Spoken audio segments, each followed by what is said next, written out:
marketing mix model for services. So as you are aware that there are the 4 P's when businesses were selling their products only. So these 4 P's were the product, price, place and promotion.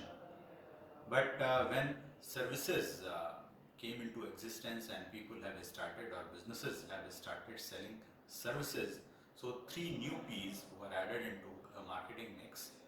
Actually, this marketing mix concept was created by McCarthy in 1964, and who has created this alternative terms. So this was developed on several years, and in 1981, Booms and Bittner added the 3 services P's, and these are the participants or people, physical evidence and processes. Participants that later came people, earlier it was participants. So these are the 7 P's of services. I hope that you are clear on that what are the 7 P's for a product as well as what are the 7 P's for services. So here when we talk about this product, it includes the branding aspect also.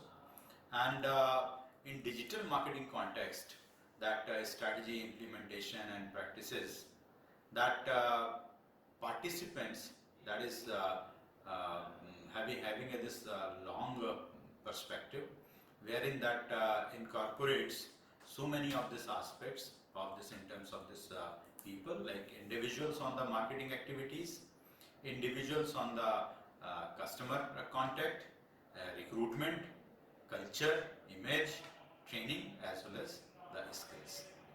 Whereas processes are concerned, that covers the customer focus, business lead, IT supported, design features, research and development. And when it comes to the physical evidence, because the nature of the services are intangible, so you need to produce the physical evidence, and these physical evidence are sales and staff contact experience of the brand, and product packaging, and overall online experience. So with this small video, I think you must be clear about what are the 7 P's of services, which is known as marketing mix of services. Thank you.